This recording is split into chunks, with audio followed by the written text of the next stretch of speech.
when you look at the mystical aspect of this, it's really amazing, the angelic forces. And science has said, every 7 years, all the cells in your body are now not the same ones. They're replaced. And yet the genetic print is going on. And science cannot, you talk, one of the biggest things on the radar screen right now in the future that people are talking to me about is, what about robots? Are we going to be able to download our consciousness on a chip and put it into replicate it in a robot? My opinion is absolutely not.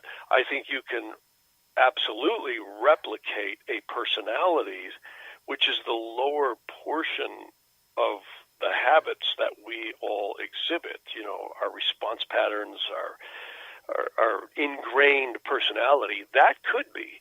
But if you take into the fact that the intuition we have, the free will we have, a computer will pick up a cup of coffee because it's programmed to. You will pick it up because you want a sip of it. It's a big difference. And it may sound subtle, but it's huge. The dexterity, the free will, and science cannot tell us how the free will of the mind, and again, this proves divinity in creation, to have the ego of a human being. The ego body is also known as the desire body. First, there's the physical body, then there's what they call an etheric or vital double. And that many of the practitioners in holistic health, Qigong, Reiki, acupuncture are finding, and many of the ancients knew, that if you could open up the meridians between the physical body and the etheric double, disease would go away, or you would at least eradicate the cause of the disease. And if anybody's pursued some of those things, and reflexology as well, it's amazing. It's absolutely amazing. Sometimes disease will come, and I'm not saying allopathic medicine doesn't have its virtue. It certainly does, and it's saved a lot of lives. But the interesting thing is the ego and the free will is something science is really not able to fully explain. They can open up the brain and poke around with their probes and make fingers move. Okay, that's all fine. And yes, they're right. The impulses do go down the spine and out to our extremities and control these amazing bodies we have. But what the heck is comporting your consciousness into that amazing physical body we all have?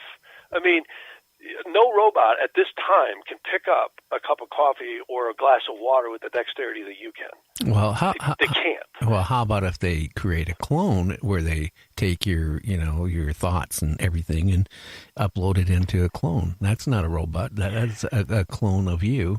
Do you see that maybe being a possibility? Will it be ensouled? Will it be ensouled with a spirit? Again, replicating personality is not the same. We all operate on a very low level of consciousness, and that's when you get into the true mysticism of who we are as spiritual beings. They actually say there's 5 levels to the soul, and these are called different things in different cultures. But the present personality, which is always in flux and very subjective and changing, is really programmable. That's why mind control actually does work, and that's how advertisers work. It's a form of mind control. But when you talk about consciousness and intuition, and there's a lot of things that block consciousness and intuition. Like you said, you had that feeling you were going to have a motorcycle accident, right? Oh yeah, I didn't feel accident. I just knew. I knew when I got on the motorcycles, I felt something was going to happen, and I felt like I shouldn't ride. In fact, I even told my wife, I said, hey, maybe we ought to not go for a ride today. And she's, no, let's go. And sure enough, it happened. And I didn't know what it was. Something just didn't feel right when I sat down on the seat. You just had negative. A lot of people have those premonitions and intuitions. I don't see a computer doing that. Well, you just probably had negative energy or something like that.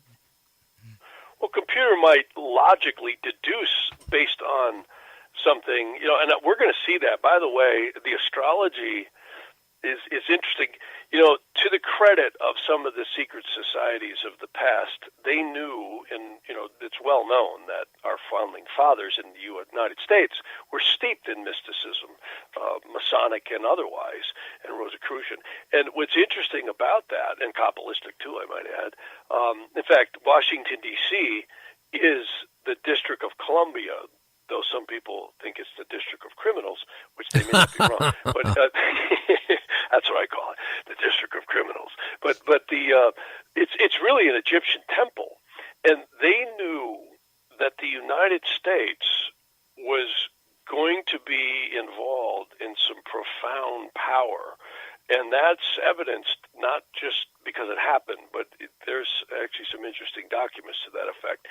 And we had, in astrology, going back to biblical times from the flood forward, there is cycles in astrology that were known as the great conjunctions and then the inferior conjunctions. And the last major conjunction we had was in 1702, which was really the commencement of the Industrial Revolution, even though if you look in the history books, nothing really happened in 1702. So I think steam was actually harnessed and put to work in a mechanical way right about that time. And then, of course, electricity soon followed, and the harnessing of it, and wires and conductivity. And the Industrial Revolution was born. The 1700s brought us mass production and amazing advances in metallurgy and machinery. And by the 1800s, we really started to see that. I mean, there were laying railroad tracks all over the globe, as well as in the United States, and steamships, and many, many, many advances. And of course, you know, we know in the 1800s, the machine gun was out, and the sad part is war always seems to mark our advances or precipitate them faster. But by the 1900s, it was astounding what society had achieved. Well, we're about to have, it's been 240 years coming up on the winter solstice of 2020, which is December 21st of 2020, there is a Saturn-Jupiter conjunction that begins a new triplicity, which I believe is the marker of an explosion in technology. Now, anybody listening will go, well, we already have an explosion in technology. Yes, we do. Just like in the 1700s, there was a lot of people who were theorizing about a lot of things, but it really didn't become commercially or practically feasible. The infrastructure to start making it all happen didn't happen until the 1700s forward.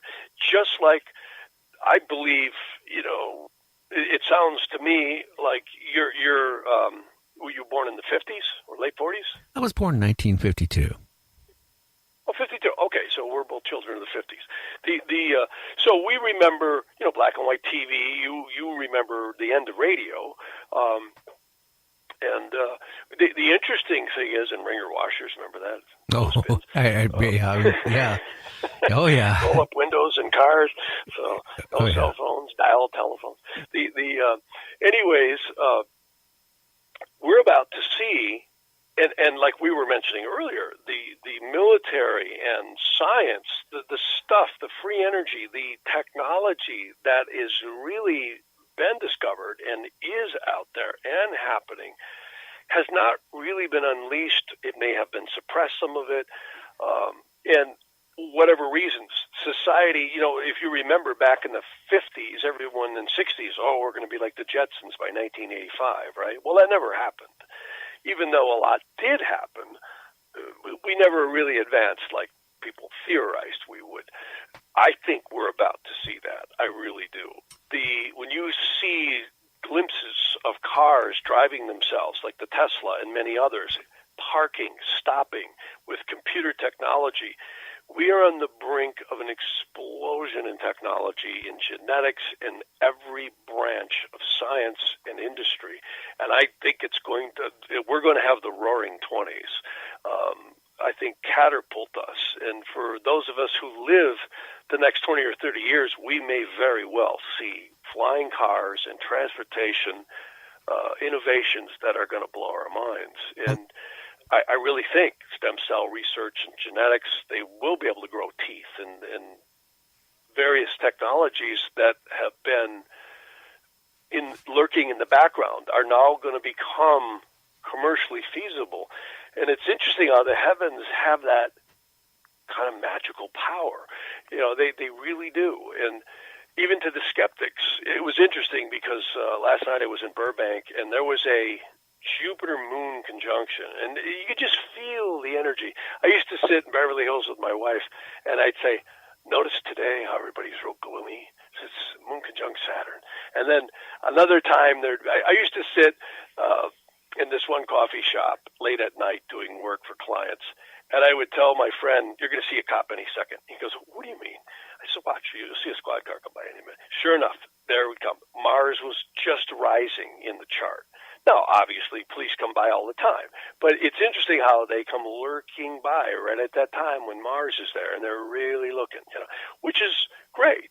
I get along well with police, but it's interesting how astrology mirrors that, and we're going to see that same thing happen in the world. It's like everything that's been theorizing, it's going to be like a catalyst happening once this Jupiter Saturn conjunction happens. And I really think in the next 10 years we're going to see some astounding things come.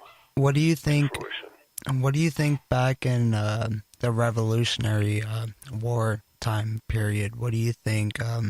What do you think they were thinking at the time when they were using guerrilla warfare and they were using guns that literally would take a minute to reload, and they would be going up against British redcoats with those type of guns. What do you think about that? What kind of energy and stuff like that would be going on? I don't know. I think what you're saying, you brought up something really interesting that kind of parallels the astrology. If you looked at warfare prior to that, it was very regimented standing armies shooting at each other. We still saw that even in the Civil War, but what's interesting is I think there was a change in the world when the 1700s came in. It was where people became more individualized. Many mystics say, and I agree with them, that we entered in an age where the human ego and free will was much more expressed. And again, look at the United States. It's a great example. We, no matter what anyone wants to say, this is a land where you can come here of any race, any creed, any color, and you can succeed. And I think that's a wonderful concept. And that really, prior to the 1700s, where could you go? I mean, even today, there are countries that are so suppressive. If you look in the Middle East, I mean, these poor women, they're getting killed and fried and their heads chopped off for doing things that we would consider absolutely normal. Oh, yeah. Speak of North Korea. Look what they do. I mean, Wambier took down a sign in a hotel room, a little piece of paper, and look what happened to them. Oh, yeah. Look at all these poor people who are living in cages in China. I mean, we get the benefit of manufacturing in the United States and other countries because a lot of these people live like dogs. They're living in flea-bitten cages making anywhere from 5 to 20 cents an hour, if even that. And that's why, if you look at L.A. Harbor, you need a stop-and-go light for the ships out there hauling product into the United States that fills Walmart and all the shelves. Well, we in America go, hey, we can buy that for, buy 10 of them for $5. Well, that's another reason why I think Americans choose to buy in America, because if you look at the other countries that are manufacturing products so cheap, look at the wages they pay their workers. Why do you want to pay, or why do you want to buy a product that's made in those countries if they're paying their workers those Well, Kevin, I'm going to say this. Like when I was in one business I was involved in with, one of the sales rep came in, and it was a photography business that came in, and he said he just left China. It was a major company in the United States. They would buy this particular product in their name, made in China. And he said he went to the factory, and virtually all of the employees in the factory were prisoners. And